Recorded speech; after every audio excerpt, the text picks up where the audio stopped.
Hi, my friends. So glad you joined today as we'll be talking to Dr. Ruth Lapid about the Hanita Lenses FullRange MF IOLs. Now, we'll be talking about quality of vision, real-life multifocal function, and even things like PCO rate. So hang with us as we get through these very important topics.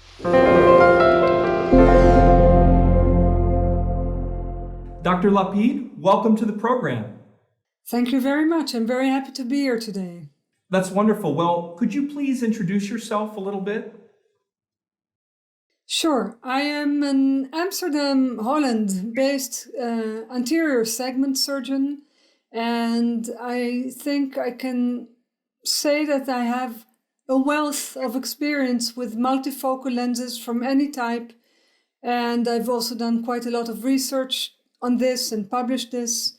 And I am also involved with the device development in the field of ophthalmology of lenses. And I teach PhD students and residents, and that's it, more or less. Fantastic. Very busy life.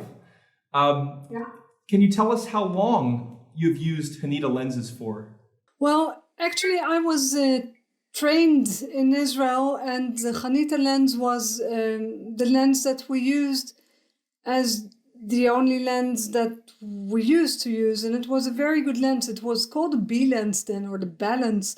This is really way back. You can see my gray hairs, so this says quite a lot. And when I came to live here in Amsterdam, I heard that they had developed this multifocal lens that's now called a FullRange lens. And I've actually started implementing that in 2011.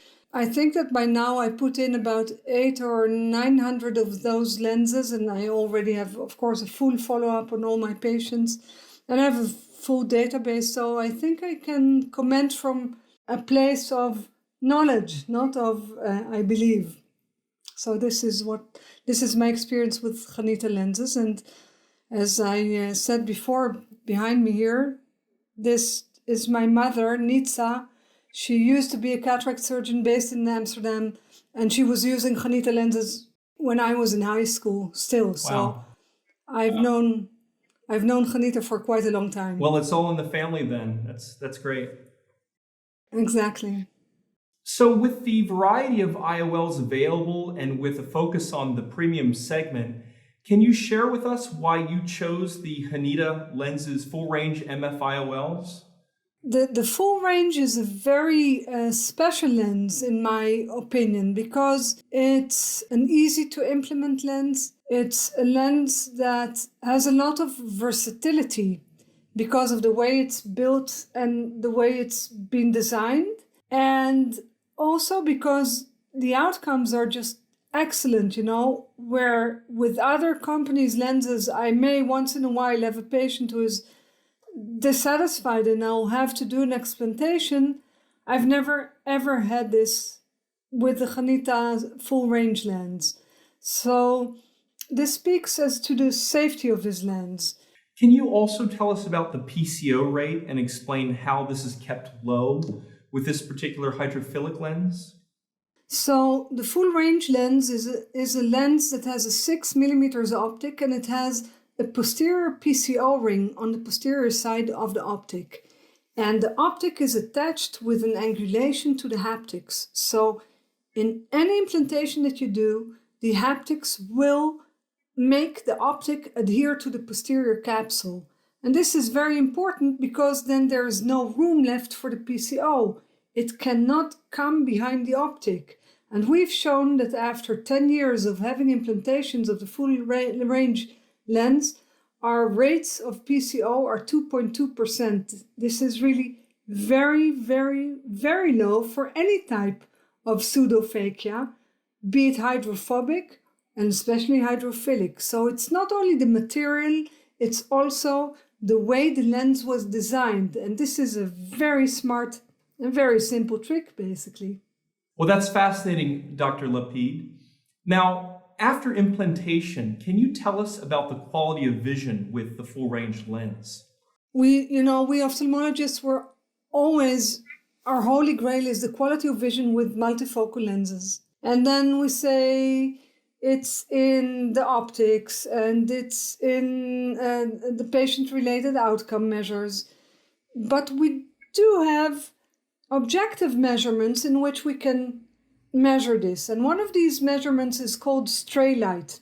Imagine an eye, it's not a perfect optical system. So you have all the light coming into the eye, and it gets stray lighted away by the anterior capsule, or by PCO, or by the vitreous, or by a cataract.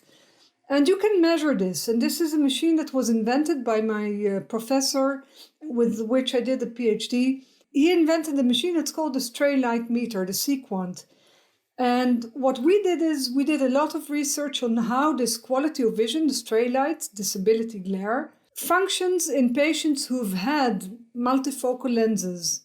We have a graph that shows that stray light goes up with age in a linear fashion in eyes that have already been implanted with lenses.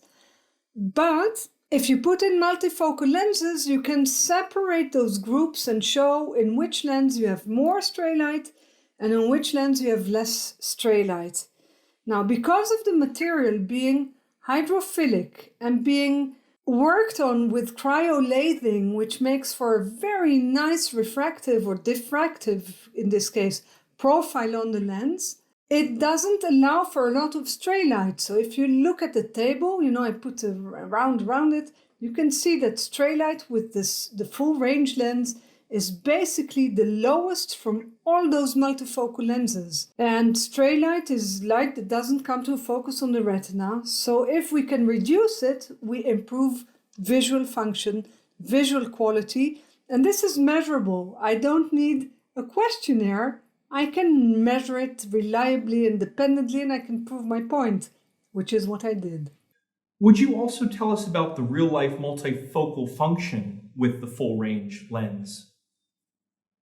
Yes, so when you look at multifocal function, how can you do this? You have to do a defocus curve. So we know that a lens that's designed for distance and near, we know at what points to measure the visual acuity to prove that it works at those points. But there is a certain depth of vision, or a depth of focus, if you will.